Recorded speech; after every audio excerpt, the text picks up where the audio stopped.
Galera, e o nosso livro que nós escolhemos hoje é esse aqui, ó, Manual do Solo Vivo. Esse é um livro muito polêmico, Muita gente pede para que eu traga aqui para vocês algumas... professor, você só fala de livros mais técnicos e tal, traz um livro mais agroecológico, e tá tudo bem. A agroecologia, assim como a produção orgânica, que são coisas diferentes, elas também são um ramo do agronegócio, tá? E é um nicho diferente, é um pensamento um pouco diferente.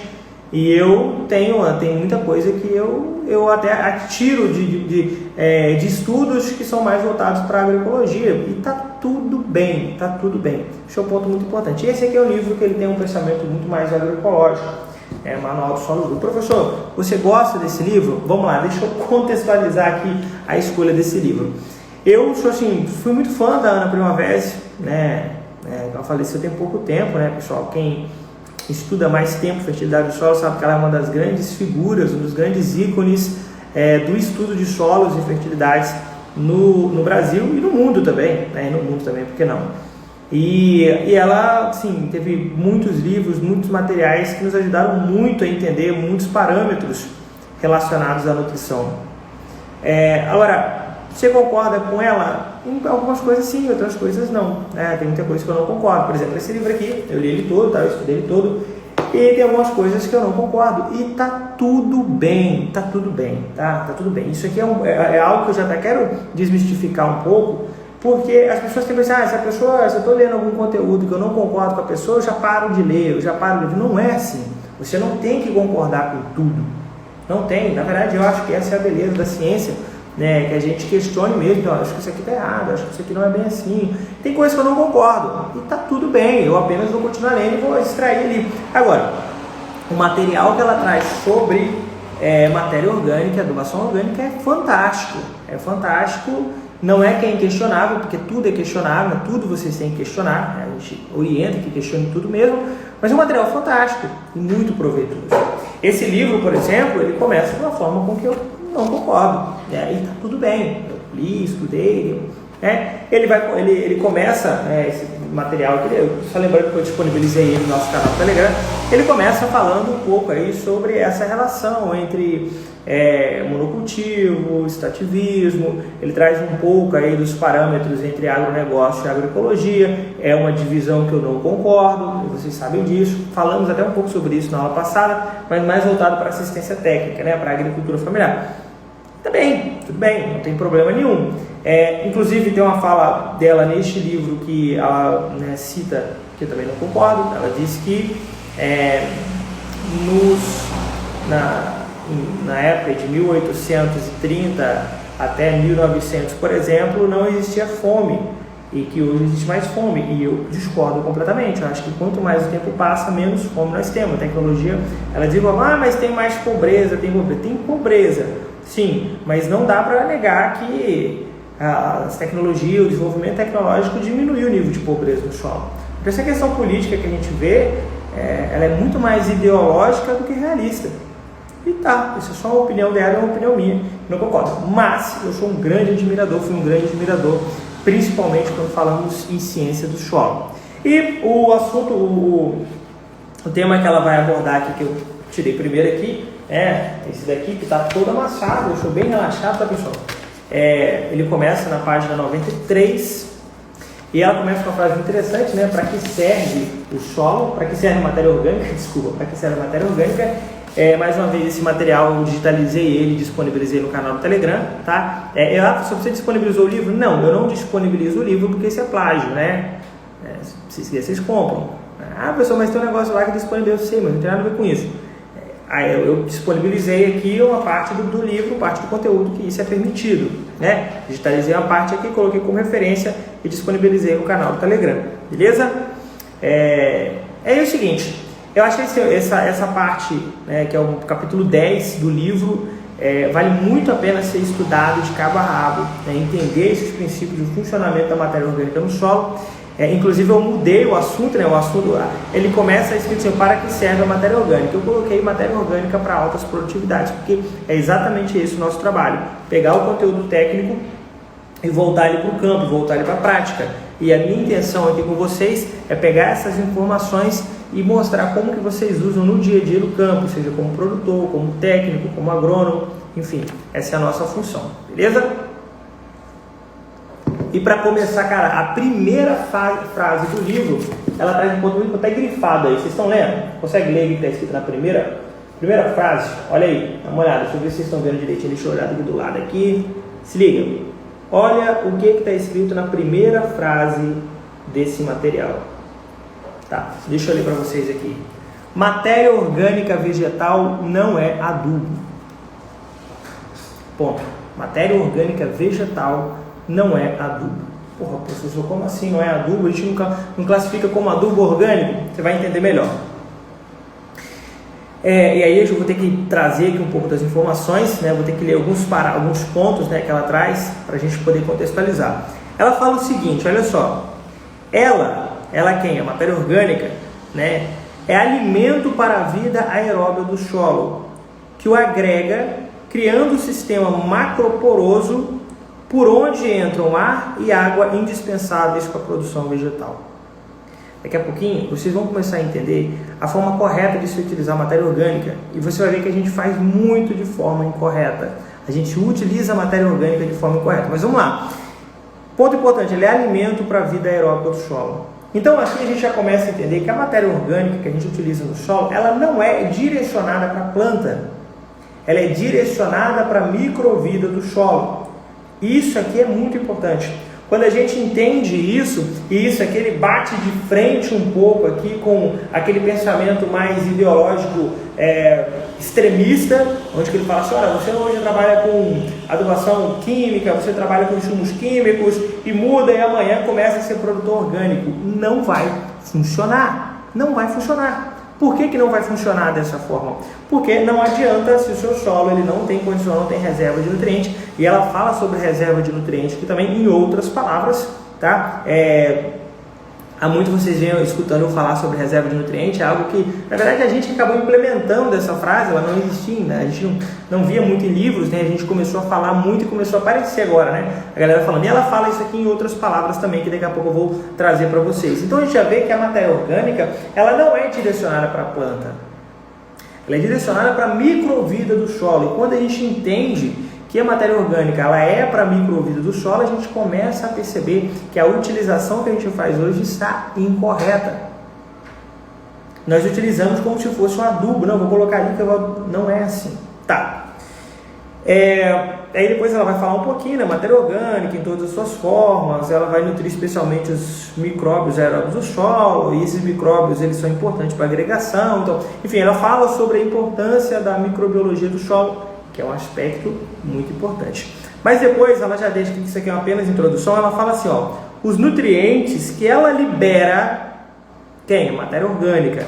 Os nutrientes que a matéria orgânica libera no final da sua decomposição total, no final da sua decomposição, final, é lá no final. A liberação de nutrientes acontece lá no final da decomposição, o que eu vivo falando para vocês. Representam um brinde, mas não o seu propósito principal. Então o propósito da matéria orgânica no solo não é ceder nutrientes. Ela coloca aqui como se fosse um brinde, depois ela vai falar mais sobre isso daqui. Agora, aí a gente já começa a pensar assim, poxa, mas então tem uma coisa errada. Por quê? Porque se a gente vai produzir de forma 100% orgânica, por exemplo, como que vai ceder nutrientes então para as plantas? Como é que esse nutriente vai chegar? Se é só um brinde, se é pouca coisa, isso aqui a gente vai começar a trabalhar a partir de agora. E vocês vão ver que agora não é só para a produção orgânica, né, para geral, vocês vão ver que é indispensável a utilização de matéria orgânica. É impossível produzir com qualidade, em quantidade, escala, sem utilização de matéria orgânica. Beleza, ela vai falar um pouco sobre relação carbono-nitrogênio. Lembra que eu vi falando sobre relação carbono-nitrogênio para vocês aqui? Ela também vai citar relação carbono-nitrogênio, mas isso aqui é um assunto que eu já fiz uma live específica só sobre isso. Beleza. Aí só que ela traz um ponto importante, que ela fala o seguinte, olha só, lá embaixo ainda na primeira página. Nos trópicos não se forma humus em campos agrícolas lavrados, mas ele pode ser formado em campos sob plantio direto na palha. Porém, como o humus somente é uma reserva, ou seja, uma conserva de matéria orgânica, não é importante analisar quanta matéria orgânica se conservou no solo, mas se essa conseguiu agregar ao solo o suficiente para permitir a entrada de ar e de água e o desenvolvimento abundante das raízes. Isso se constata examinando o solo. Tá. Esse aqui é outro ponto importante, que aí ela vem trazer para a gente que não importa, em outras palavras, a quantidade de matéria orgânica grossa que tem no solo, e sim o momento, o ponto, a fase em que essa matéria orgânica ela está no solo. Aí vocês lembram quando eu vivo falando isso aqui para vocês assim, mas eu pego lá minha análise química do solo, tá lá, 3%, 4 DAG por quilograma de matéria orgânica. Isso aqui é considerado alto, então eu nem preciso colocar matéria orgânica. Claro, pode ser que esses 4 DAG que tem no solo não sirva para bosta nenhuma. Bosta não no sentido literal, mas não sirva, né? Ou no sentido literal, se for esterco, né? Mas não serve, pode ser que não sirva. Por quê? Porque você não sabe em que fase de decomposição, de liberação, de armazenamento e de umificação que essa matéria orgânica está. Então, outro ponto importante. Tá, vamos dar continuidade aqui. E aí, ela começa a entrar numa das fases que eu acho mais interessante. Isso aqui, primeiro, ela vai fazer aqui um apanhado geral sobre matéria orgânica. Ela fala o seguinte, a matéria orgânica não é um nutriente químico, NPK, em forma orgânica. Tá. Matéria orgânica não é nutriente. Agora, vamos começar a entender esses princípios e aí a gente já começa a entender que a gente está vendo o mercado trabalhar de forma correta. Estamos vendo os profissionais oferecendo produtos que não são aquilo. Nós estamos orientando o produtor a fazer de forma correta. Por quê? Porque quando a gente coloca matéria orgânica no solo, a função, o objetivo não é nutrir o solo. Não, o objetivo da matéria orgânica não é nutrir o solo. O objetivo da matéria orgânica é trazer todos esses benefícios que a gente já falou anteriormente, tanto questão de agregação, fertilidade orgânica, a microbiologia do solo, a melhora das condições físicas e químicas do solo, ceder ácidos fúlvicos, ácidos úmicos, uminas. Então essa é a função principal. Então quando a gente vai colocar matéria orgânica no solo, nosso objetivo é esse. Aí a gente vê, e é lógico, agora é preciso muita maturidade para entender o que eu vou falar aqui agora para vocês e não sair aí aos ventos criticando os vendedores, porque não é assim.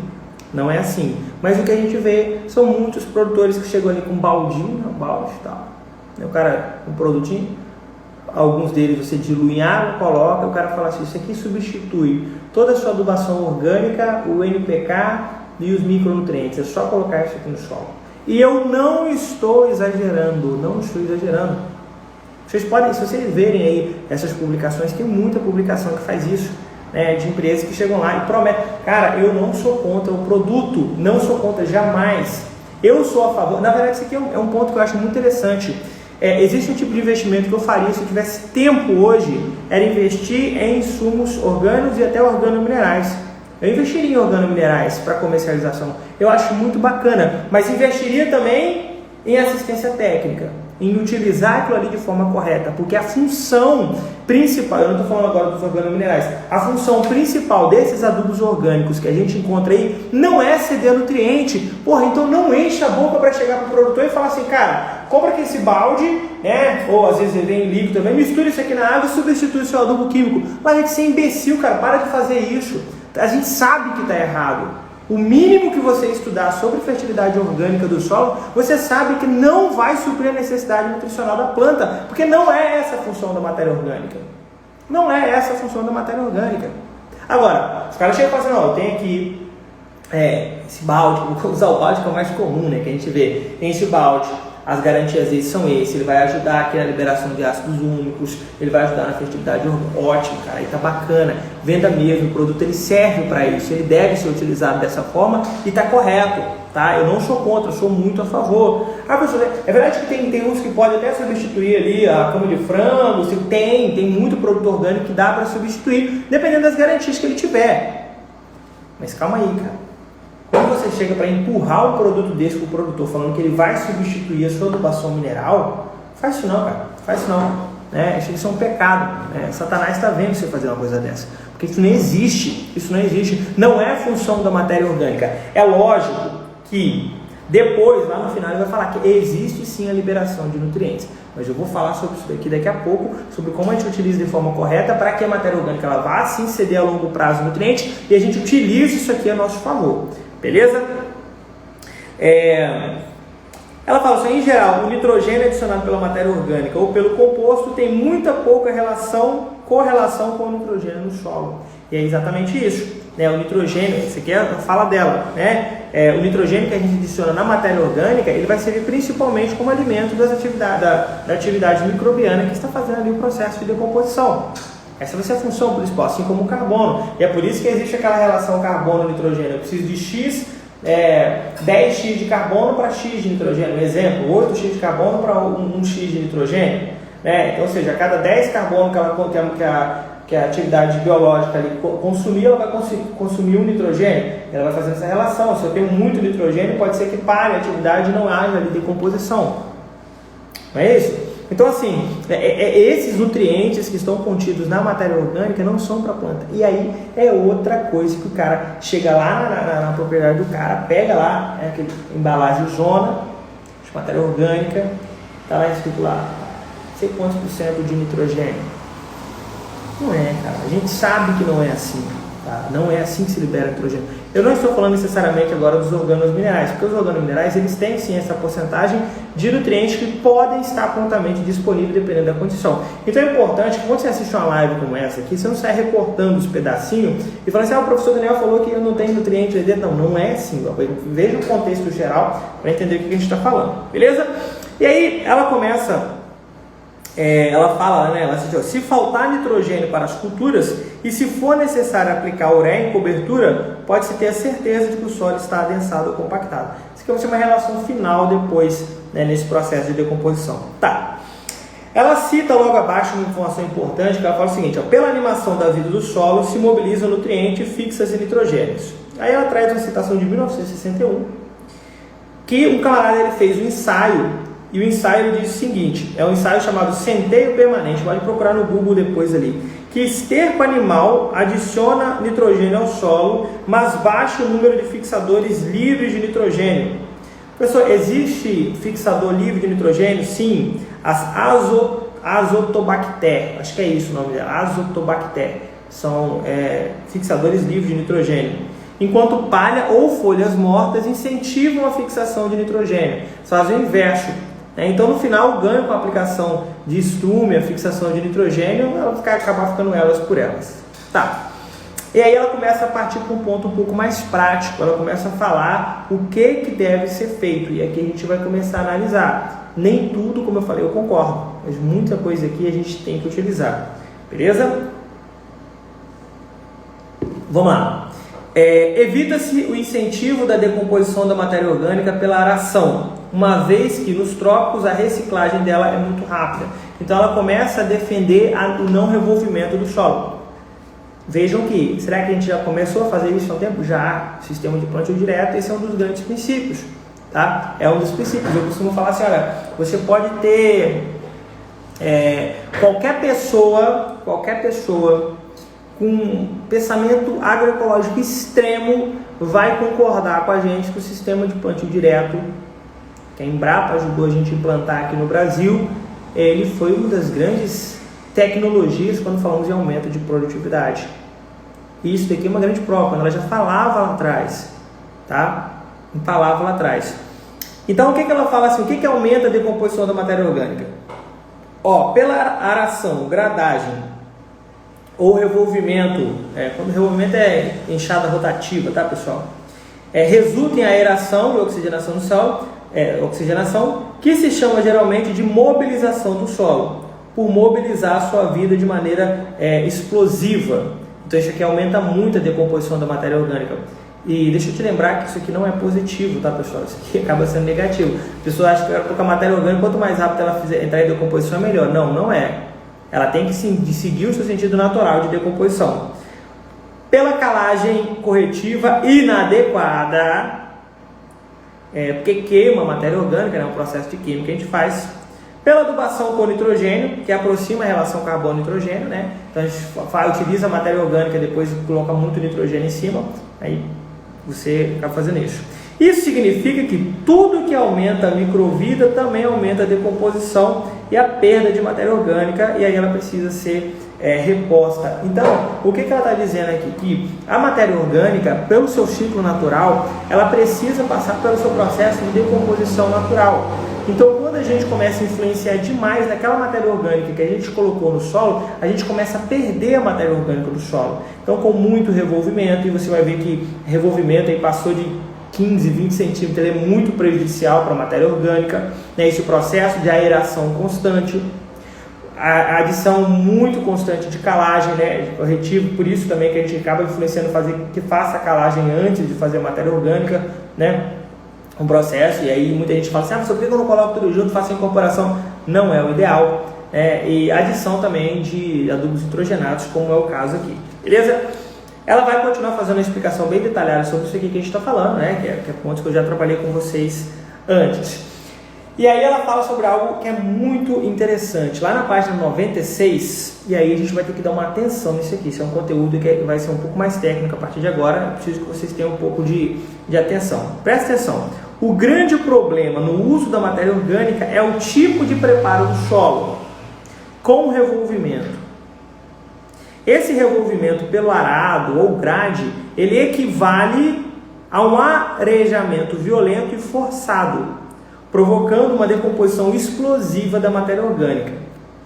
E aqui ela fala sobre algo importante, isso aqui eu já vi na prática acontecer, que é o seguinte, 2 horas após a aração, uma nuvem de gás carbônico paira por cima do campo, subindo pouco a pouco para a estratosfera, contribuindo para o efeito estufa. Isso aqui eu já tive perdas por causa disso, tá, pessoal? De utilizar uma quantidade de matéria orgânica muito pesada de uma única só vez, fazer revolvimento que eu não tinha muita escolha, e essa gás carbônico. Quanto ao efeito estufa, hoje a gente tem trabalhos que já explicam que não é bem assim, né? Eu precisaria de uma quantidade muito explosiva, uma quantidade muito forte, para que ele contribuísse significativamente para a questão do efeito estufa, tá? Principalmente quando a gente fala hoje na fixação de carbono. Mas beleza. Por outro lado, priva o solo da comida, da fonte de energia de seus micro-organismos, e por isso é um procedimento que diminui a disponibilidade de nutrientes no solo tropical, que depende de uma vida ativa e, portanto, se tiver sem micróbios, exige adubação química. Esse contexto eu já concordo com ela, tá? E é muito importante. Esse aspecto aqui é muito importante. Quando a gente fala o seguinte, olha, se você colocou aquela grande quantidade de matéria orgânica, que faz uma aração pesada, faz uma grade pesada, faz um revolvimento pesado, você vai ocasionar uma aeração muito forte, essa decomposição ela vai ser explosiva, vai ter muita liberação de gás carbono, você vai diminuir a atividade microbiana e diminui, contudo, também a quantidade de nutrientes disponíveis no solo, já que os nutrientes disponíveis nos solos, eles são completamente dependentes da atividade microbiana. Entende? Então, esse é um ponto muito importante e que a gente tem que levar em consideração. E a gente já começa a perceber que o nosso grande problema, nosso maior problema está na utilização da matéria orgânica, né? Outro ponto que ela fala, antes de a gente continuar e ir para outra parte, que ela fala assim, ó, aqui vale a pena lembrar que a cobertura morta do solo, ela tem seu efeito maior no período seco do ano. Isso aqui é um ponto importante. Olha só, a cobertura morta no solo, ela tem o seu efeito maior no período seco do ano. No período das chuvas, é recomendável a cobertura viva no solo. E aí tem a ver com a questão da chuva, né? Porque a cobertura morta, ela melhora a infiltração, podendo levar a lixiviação dos nutrientes, né? A cobertura viva, ela tem raiz lá que vai reduzir essas perdas de nutrientes, né? Quando houver cobertura morta, ou aqui pode ser também o mulching, tá? Aqui a gente já inclui o mulching. Em áreas com cultivos de espaçamento pequeno, essa perda de nutriente é reduzida pela ciclagem de nutrientes pelas raízes. E aqui vem um aspecto importante que a gente vai perguntar se professor, vale mais a pena utilizar uma cobertura morta ou cobertura viva? Então veja que isso aqui depende muito de como que está o seu cultivo. Você que está agora, porque agora a gente pega um período mais chuvoso, dependendo da região. Então neste momento é ideal que haja uma cobertura viva, por diversos motivos, né? Tanto por questão de segurar o solo, tanto por controle de plantas daninhas, né? Dependendo da cobertura viva que você estiver utilizando ali, a ciclagem de nutrientes no solo, então isso aqui é muito importante. Agora, se eu estou num período seco, além da planta, a cobertura viva, ela competir por umidade, né? O que é ruim, né? Você vai ter pouca água, você vai colocar para competir, não faz sentido muito, você não vai conseguir fazer essa agregação do jeito que precisa. Então nesse caso a cobertura morta ela passa a ser mais interessante. Outro ponto aqui interessante que mostra como a gente maneja de forma correta a matéria orgânica. Professor, mas e o sistema de plantio direto? Ela não falou do sistema de plantio direto? Falou também do sistema de plantio direto. E aí é o que a gente vai começar a trabalhar a partir de agora também, né? Nós vamos começar a falar sobre plantio direto. Estou tentando passar mais rápido, pessoal, porque querendo já é 7h50, né? Ou seja, passa muito rápido e a gente não consegue atingir todos os objetivos. Beleza? E aí ela vai falar o plantio direto, né? Que é semeadura direto, que na época era chamada de lavração zero. Bom, ela vai falar como que o sistema de plantio direto foi introduzido e tal. E aqui é uma história muito interessante em que ela fala assim, o plantio direto ele foi introduzido por causa da compactação dos solos pelas máquinas. Isso resulta em escorrimento de água de chuvas, erosão intensa, tal, laminar, beleza.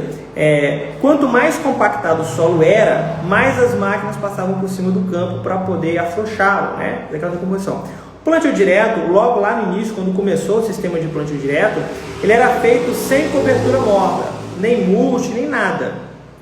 Mas em muitos casos o solo ficava pior do que com 2 ou 3 gradagens. Então eles tentaram implantar um sistema de plantio direto na época, mas sem cobertura morta. Não funcionava, porque o solo ficava mais compactado do que antes, né? Aí eles começavam a aplicar muito herbicidas, né, para controlar o mato, o pasto, para não revolver o solo, né? Em vez de revolver, ficava aplicando lá os herbicidas.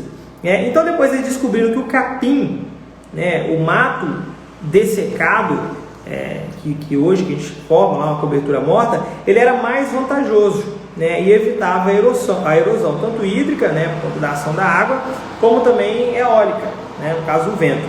Quanto mais espessa era a camada de palha que protegia a superfície do solo, menos insos, né, ela usa a expressão insos. Pessoal, insos, se vocês veem em livros mais antigos, são plantas invasoras, tá?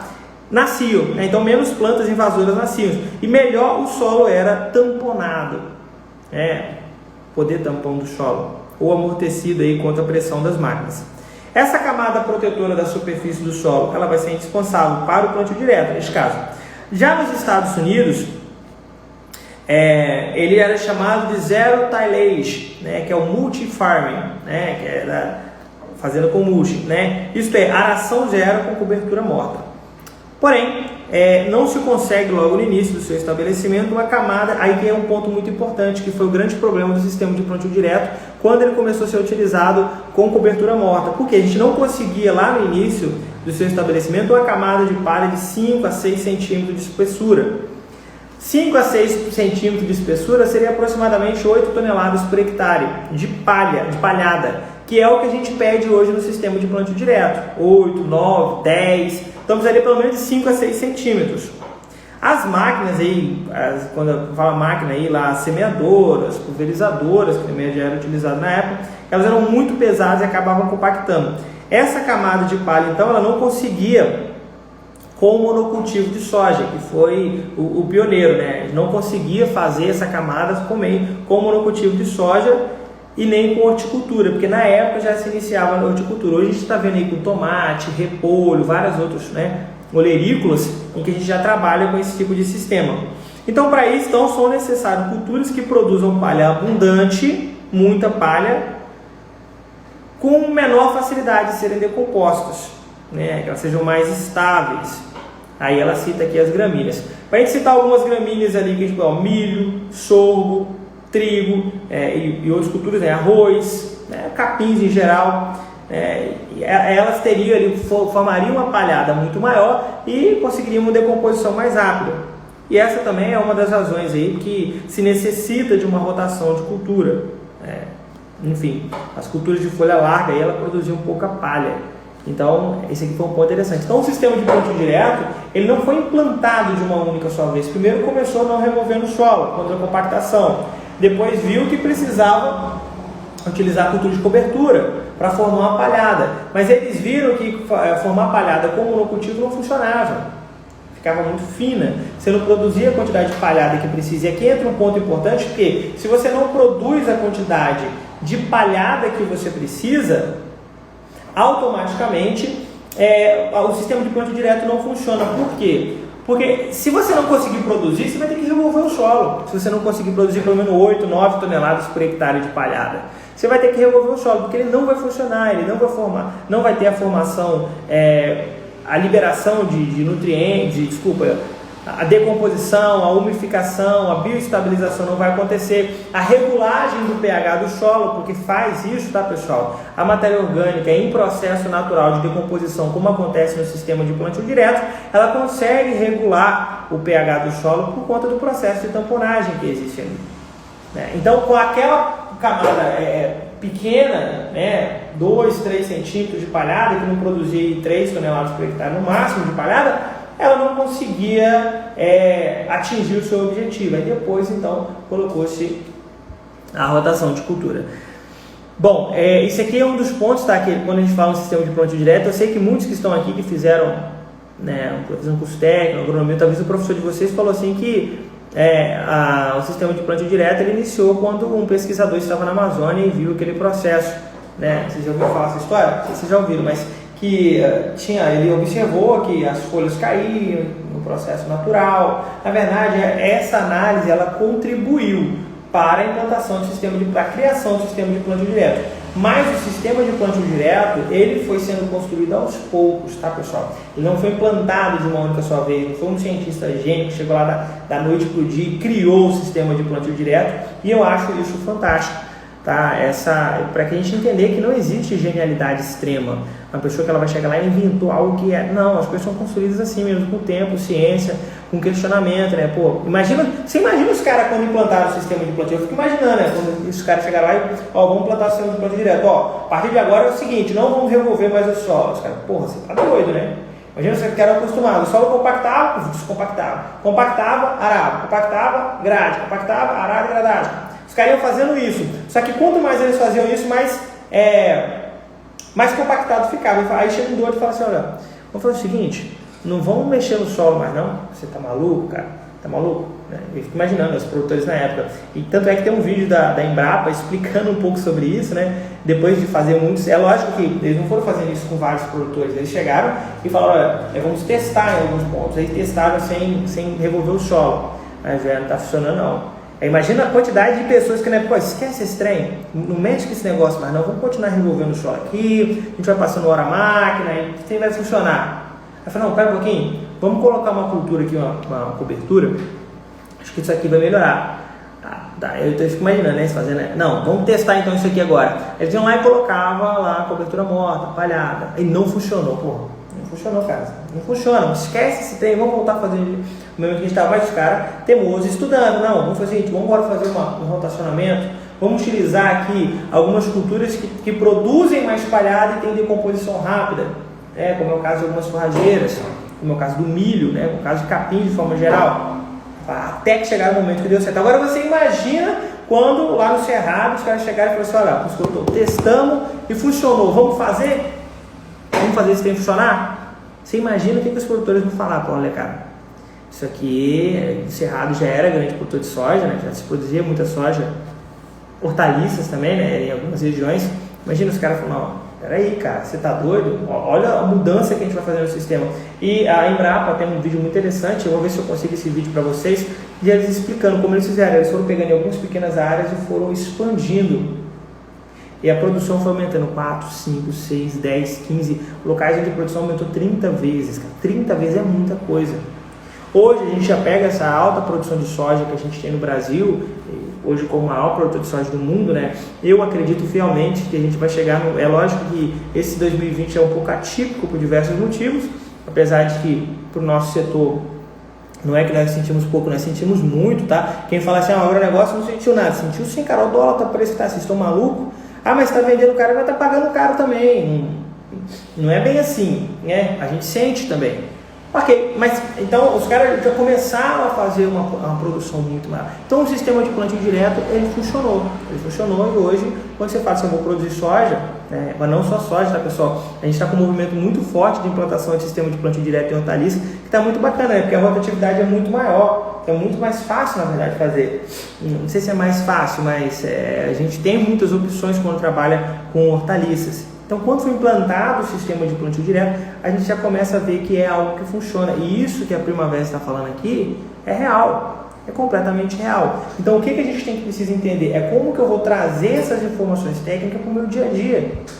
Como que eu vou utilizar a matéria orgânica a longo prazo para que ela consiga criar aí esse ambiente fértil organicamente, em que o meu adubo mineral químico ele vai ter facilidade de ser liberado, de ser disponibilizado para as plantas. E aqui volta no sistema de plantio direto, porque o formato, eu dei uma aula sobre o sistema de plantio direto há pouco tempo atrás, e eu explicando como que é feito o primeiro ano, o segundo ano, o terceiro ano. Não é da noite para o dia que se forma palhada não, galera. Esse negócio é um trem a longo prazo. Então, você que quer começar a implantar, modificar o seu sistema do seu solo para que ele seja organicamente viável, entenda que não é da noite para o dia. É um sistema a longo prazo, trabalhoso e tecnicamente deve ter-se muito cuidado. Então, quando eu falo assim, olha, eu quero produzir de forma 100% orgânica, massa, show de bola. Sistema orgânico é foda, eu gosto demais. Mas é muito mais complexo do que o sistema convencional. Tanto é que são produtos mais caros. Produto orgânico é caro, tá, pessoal? Produto orgânico é caro. E a gente já começa a ter essa crescente muito grande, por exemplo, só para vocês terem, só para citar um exemplo de como que a gente vê isso no dia a dia. Nós produzimos hortaliças também, tá, pessoal? A gente tem um sistema hidropônico aqui na nossa cidade, em que a gente, além de fazer entregas no mercado, a gente tem um sistema que a gente entrega na casa das pessoas também. Um sistema muito diferente, em que a gente está em fase de teste, né, algumas coisas, e que a gente faz entrega na casa das pessoas. E muita gente às vezes pergunta, poxa, mas esse alface aqui, como que é? A gente fala hidropônica. Pô, que bacana, cara, é alface orgânico. Não, não é orgânico, é diferente. Mas as pessoas elas já começam a entender o orgânico. Lógico, elas não sabem ainda o que é realmente um orgânico. Elas acham assim, olha, não tem aplicação nenhuma de químicos, tal, em geral. E a gente precisa entender melhor o que é esse químico. Quando eu falo que eu estou pegando ali um produto químico, que ele foi extraído da rocha, que a gente chama ele de agroquímico, que ele foi extraído da rocha e que ele é um mineral como qualquer outro que está no solo, eu não estou falando com adição de ácidos, tá, pessoal? A gente vê que não, pera um pouquinho. O que é realmente orgânico, o que não é orgânico? Entende? Mas quando a pessoa fala, eu quero produzir orgânico, deixa eu te explicar uma coisa. Se você quer produzir orgânico de forma escalável financeiramente. Não, eu quero produzir só para me alimentar. Ótimo, cara. Então você nem precisa de muita técnica, tá? Já eu sei muito bem que você vai falar que vai produzir, que você vai comer só orgânico, mas quando faltar você vai no supermercado, tá? No supermercado, mas eu tenho muito dinheiro, então você vai no supermercado e compra orgânico. Mas eu sou pobre, cara, deixa eu te dar uma dica importante. Produto orgânico é caríssimo. Eu quando tenho possibilidade, eu compro alguns produtos orgânicos, né? Eu consumo alguns produtos orgânicos. Mas é caro, tá? É caro. Não é toda pessoa que ela tem condições. Eu não estou falando que eu sou contra, não. É um nicho interessantíssimo. A Europa cresce muito em consumo de produtos orgânicos. Então, quando a gente vê alguns países muito bem desenvolvidos, como a Inglaterra, por exemplo, que tem um consumo alto de produtos orgânicos, a gente vê que tem mercado. Agora, a produção de orgânico, ela deve ser de forma 100% técnica, científica, com muito estudo. Estudando todos esses parâmetros, eu nem falo tudo ainda, vou falar ainda aqui sobre dessalinização do solo com matéria orgânica, assunto importante que eu vou falar aqui, é só para mim não perder o fio aqui, beleza? Então quando a gente fala em produzir orgânico, cara, produzir orgânico de forma escalável é difícil, é estudo, é técnica, é praia, é trabalhoso, o produto é mais caro exatamente por conta disso, tá? Mas eu sou a favor. Inclusive, nós estamos aqui em contato com professores, né, que são da área de produção orgânica, estamos montando, o curso já foi aprovado, estamos montando um curso de produção orgânica. Galera, produção orgânica. Para quem tem eu tenho uma propriedade, eu quero mudar minha propriedade, eu quero trabalhar minha propriedade de forma orgânica, escalável, trabalho, empreendedorismo, produzir, vender. É esse curso sério. Ah, não, eu sou uma pessoa aqui que eu sou agroecológico, ótimo. Cara, se você quer pensar numa forma agroecológica, o curso de produção orgânica pode ser para você também, porque você quer aprender a produzir orgânico. Agora, com ideologia, já é diferente. Esse curso ele não serve. A gente jamais, em hipótese alguma, vamos produzir algum curso com pensamentos ideológicos. Jamais, jamais. O dia que a gente fizer isso, a gente perde, porque a gente começa a cair para alguns lados em que a politização é algo que eu não sou nenhum ditador, mas aqui na nossa empresa eu praticamente não permito. O cara fala assim, olha, eu sou de extrema direita, eu sou de extrema esquerda. Cara, guarda para você, é muito importante que você tenha isso. Mas a nossa função é produzir de forma técnica e científica.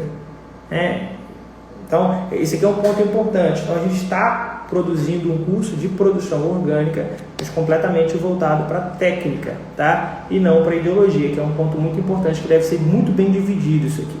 Depois, ela vai falar o seguinte, a matéria orgânica e a dessalinização do solo. Vocês já ouviram falar que a matéria orgânica ela pode dessalinizar o solo? Mas é um efeito indireto, olha só.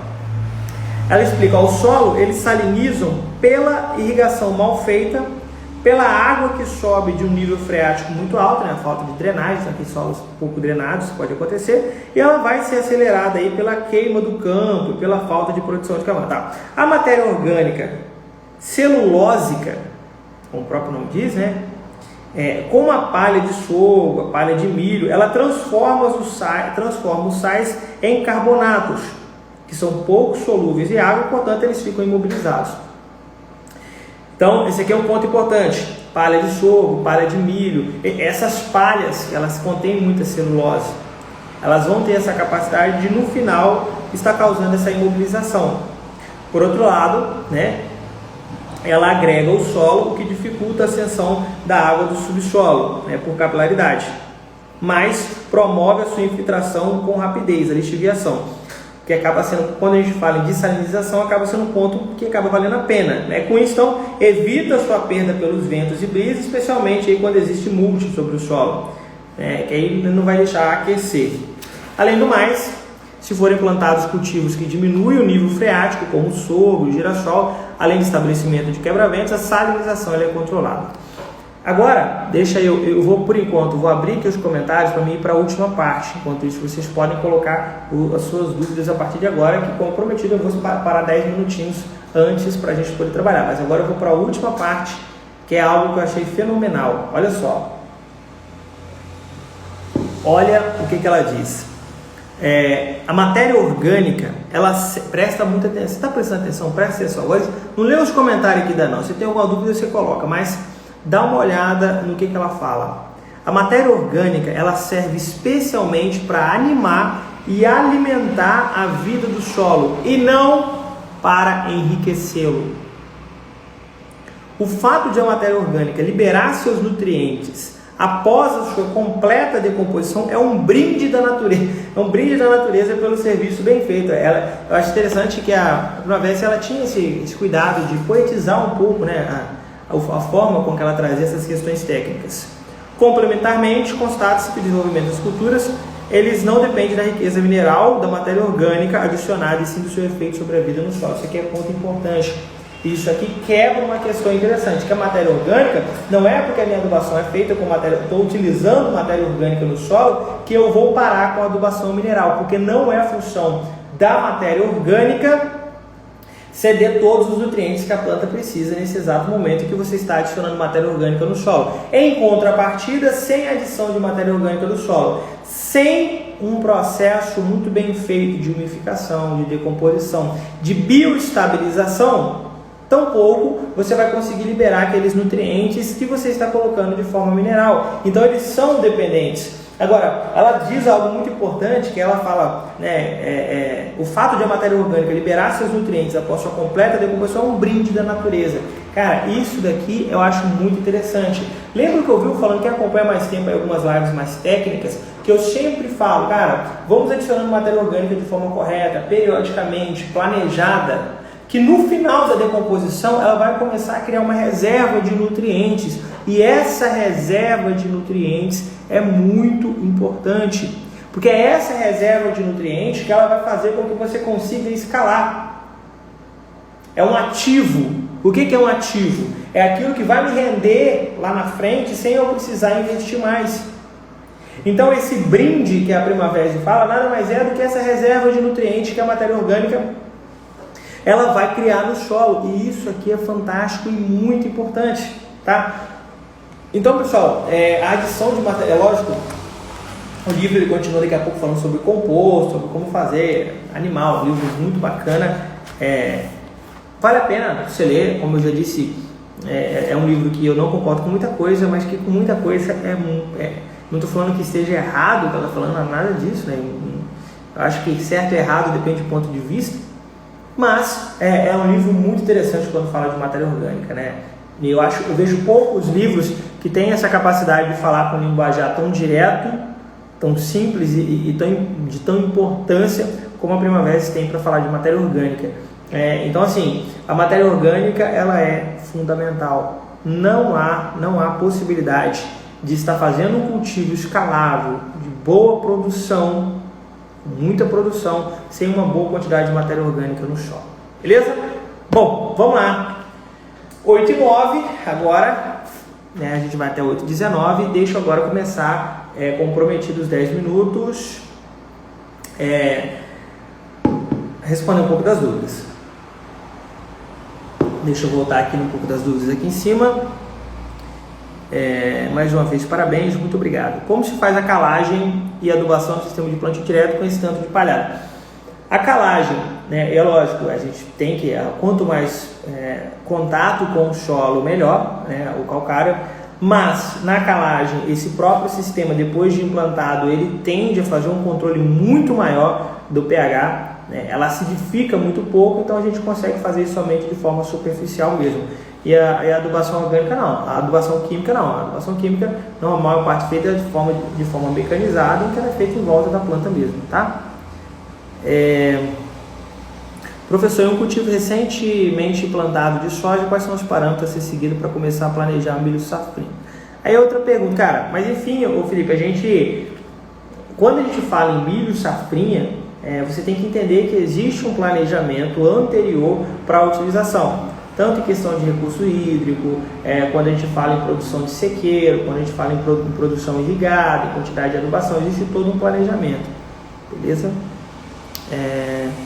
Pessoal, a palha de feijão é boa, no caso de uma lavoura de café, ela tem inclusive bastante nitrogênio, então é algo que você tem que tomar cuidado, mas é excelente, ela é excelente, e aí você vai ter que fazer essa relação carbono-nitrogênio, fazer uma análise dessa palhada, isso aqui é muito importante. Se não é recomendado o revolvimento do solo, qual a maneira correta de utilizá-lo? De forma superficial, tá? Existem situações que você pode até fazer aquele revolvimento superficial, que é o que a gente recomenda, né? Aquele revolvimento bem superficial, mas você pode fazer em área total, beleza? Sem problema nenhum. O revolvimento, e aí quando a gente fala em revolvimento, pessoal, principalmente quando a gente atinge camadas como de 30 centímetros, 40 centímetros, isso é inaceitável, Não dá para você fazer um revolvimento de matéria orgânica com 30, 40 centímetros, você vai arejar muito o solo, então ali é uma decomposição muito explosiva.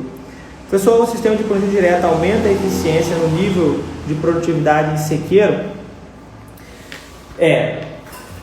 Sim, por diversos motivos. Primeiro é a produção de palhada, né? É lógico que a gente requer um mínimo de água possível, né? Mas a produção de palhada, a palha morta, a cobertura morta no solo, no sequeiro, ela tende a ter um aproveitamento muito maior do que no cultivo irrigado, né? Por diversos motivos, porque ela vai segurar um pouco de umidade que tem, questão de decomposição, então enfim, aumenta com certeza e é muito importante. Na verdade, quem produz sequeiro hoje, principalmente em regiões, não só a produção de sequeiro, tá, pessoal? Regiões de muita seca, que são duas coisas completamente diferentes, a gente recomenda a utilização de cobertura morta. E eu não estou falando simplesmente de sistema de plantio direto, porque aí a gente teria que seguir aqueles parâmetros de não revolvimento do solo, de rotação de cultura, mas no geral sim. Professor, quer dizer então que a adubação orgânica funciona como um corretivo do solo, já que ela vai ajudar o solo a reativar ou melhorar a atividade microbiana dele? Também, sim. A gente não utiliza essa expressão corretivo do solo, Mas o princípio é exatamente esse, né? A vida do solo ali. E para quem acha que isso é algo poético, não é não, pessoal, isso é extremamente técnico, né? Não há como haver nenhum tipo de atividade química no solo sem a microvida do solo. Isso é impossível. A matéria orgânica ela faz exatamente isso aí. Professor, a minha pergunta é possível realizar o sistema de plantio direto do milho safrinha na palhada de soja? É possível, tá? Espera aí. Antes do plantio, sobre a adição de matéria orgânica, quanto tempo antes poderíamos adicionar para poder assim plantio? Tá, cerca de 30 dias, tá? Muito boa live, terminando aqui, já vou ver o vídeo novo da Agricoline no YouTube, já tem vídeo novo hoje, beleza? Show de bola. Como construir o perfil do solo em adição de matéria orgânica e pastagem? Isso depende muito do seu manejo e nível tecnológico da sua pastagem, mas no geral, da mesma forma que você produz as outras. Agora, o interessante aqui é quando você trabalha com forrageira, você consegue adicionar uma quantidade muito boa de matéria seca, de palhada, que ajuda muito. Então, no geral, a construção do perfil do solo, apesar de mais demorada, ela pode ser muito interessante, né? A introdução de plantas C4 pode ajudar a descompactar o solo? Tem alguns trabalhos que falam um pouco sobre essa decomposição, mas são resultados muito pouco representativos, né? Para a gente falar assim, não, coloca aqui, vamos trabalhar com planta C4, que isso aqui vai resolver, né? Deixa eu ver aqui. Peraí, deixa eu passar aqui. Opa! Fixei uma pergunta aqui sem querer, foi mal.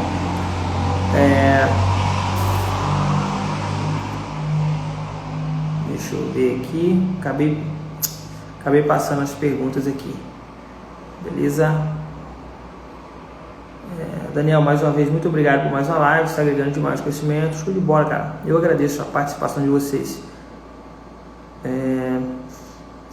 Professor, fazendo adubação orgânica na cultura do cacau, quanto tempo para fazer um NPK? Cara, Zé, na verdade a ideia não é bem por aí. Você não pode se basear, vou adubar amanhã com matéria orgânica, quanto tempo depois eu faço minha adubação?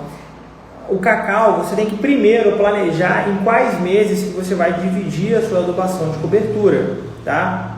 Quais dias você vai fazer a sua adubação de cobertura. Estou entendendo aqui que você não está no plantio, tá, pessoal?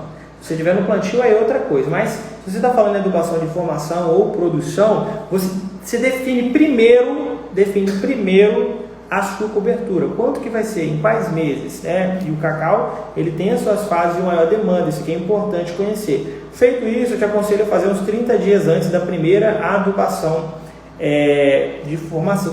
Primeira adubação de cobertura. Você vai dividir em 4 meses. A primeira vai ser em fevereiro, faz adubação orgânica em janeiro. Tá? Acho interessante. Eu não gosto muito da ideia de misturar o adubo químico, apesar de que tem alguns boletins que recomendam. Eu não gosto exatamente por conta disso. O próprio adubo mineral, como a ureia, por exemplo, ela influencia na decomposição da matéria orgânica. Tá? Então esse aqui é um ponto que a gente tem que levar em consideração. Se eu for plantar uma área de pastagem, qual o processo inicial para uma boa produção de milho? Iniciar corrigindo o seu solo muito bem corrigido, se houver necessidade, tá?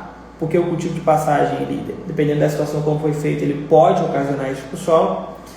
Depois, uma boa adição de matéria orgânica, descompactação do solo, e enfim, você começa aí o seu planejamento de adubação. Tem prazo para o curso de produção orgânica? Ele já está sendo produzido, né? A gente está na parte teórica ainda, né? Não começamos as gravações práticas, técnicas, porque depende muito de clima, tá, pessoal? A gente depende muito de clima para poder gravar as aulas práticas. Mas o planejamento é que seja ainda no primeiro trimestre de 2021, tá? No primeiro trimestre de 2021. A parte teórica já está sendo feita, produzida, mas a parte prática vai depender muito do clima, né? Então a gente acaba ficando um pouco refém disso, né? Professor, para fazer o cálculo de gessagem pelo teor de argila, preciso fazer uma análise granulométrica. Essa análise pode ser de 0 a 20, tem que ser de 20 a 40, tem que ser de 20 a 40, tá? A análise física, ela é feita de 20 a 40 centímetros para a gessagem.